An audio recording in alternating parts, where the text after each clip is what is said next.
Democratic candidate Hillary Clinton conceded the U.S. election to Republican counterpart Donald Trump early Wednesday morning, and gave her public concession speech later in the morning in New York. You can watch her give her speech below or read the text in full below. Thank you. Thank you all. Thank you. Thank you all very much. Thank you. Thank you so much. Very rowdy group. Thank you, my friends. Thank you. Thank you. Thank you so very much for being here, and I love you all, too. Last night I congratulated Donald Trump, and offered to work with him on behalf of our country. I hope that he will be a successful president for all Americans. This is not the outcome we wanted or we worked so hard for, and I'm sorry that we did not win this election for the values we share and the vision we hold for our country. But I feel pride and gratitude for this wonderful campaign that we built together, this vast, diverse, creative, unruly, energized campaign. You represent the best of America, and being your candidate has been one of the greatest honors of my life.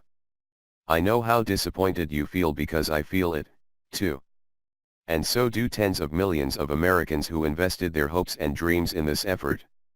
This is painful, and it will be for a long time. But I want you to remember this, our campaign was never about one person or even one election.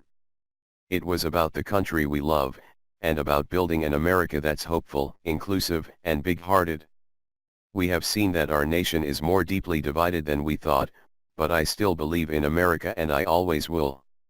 And if you do, then we must accept this result and then look to the future. Donald Trump is going to be our president. We owe him an open mind and a chance to lead.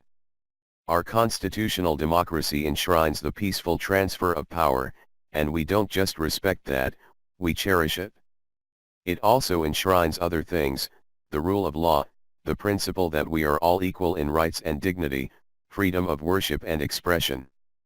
We respect and cherish these values, too, and we must defend them. And let me add, our constitutional democracy demands our participation. Not just every 4 years, but all the time.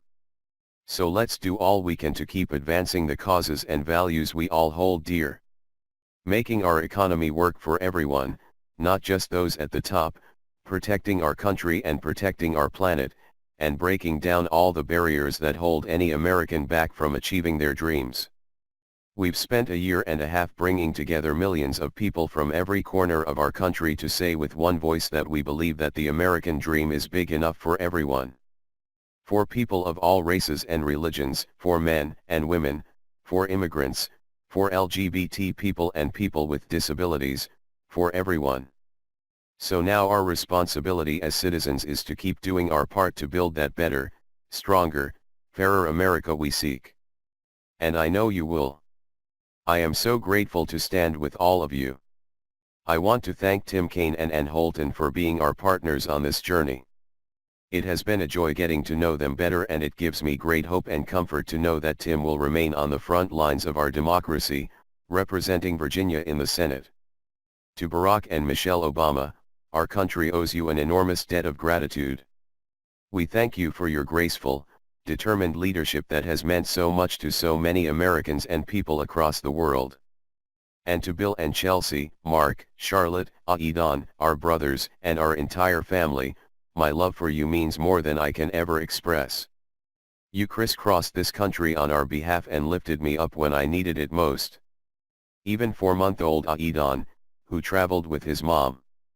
I will always be grateful to the creative, talented, dedicated men and women at our headquarters in Brooklyn and across our country. You poured your hearts into this campaign. For some of you who are veterans, it was a campaign after you had done other campaigns. Some of you, it was your first campaign.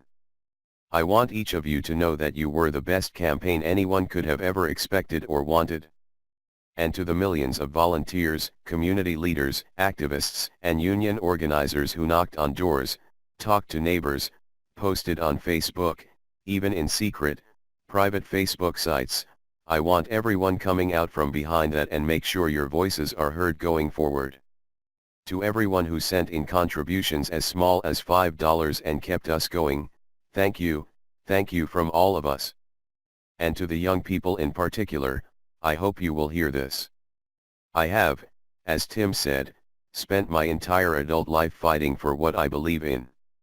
I've had successes and setbacks, sometimes really painful ones. Many of you are at the beginning of your professional, public, and political careers. You will have successes and setbacks too. This loss hurts. But please never stop believing that fighting for what's right is worth it. It is. It is worth it. And so we need you to keep up these fights now and for the rest of your lives. And to all the women and especially the young women who put their faith in this campaign and in me, I want you to know that nothing has made me prouder than to be your champion. Now, I know we have still not shattered that highest and hardest glass ceiling, but someday someone will, and hopefully sooner than we might think right now.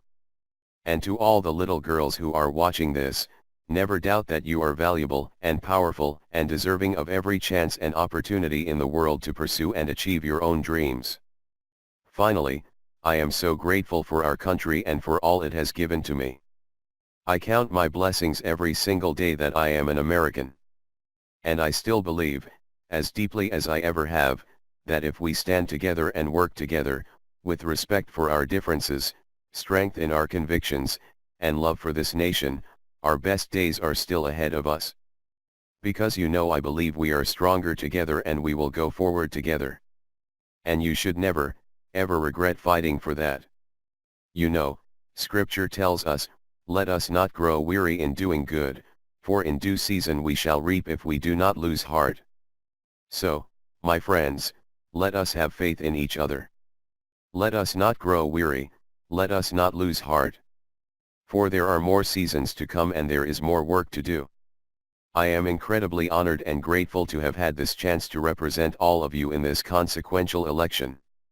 May God bless you and may God bless the United States of America.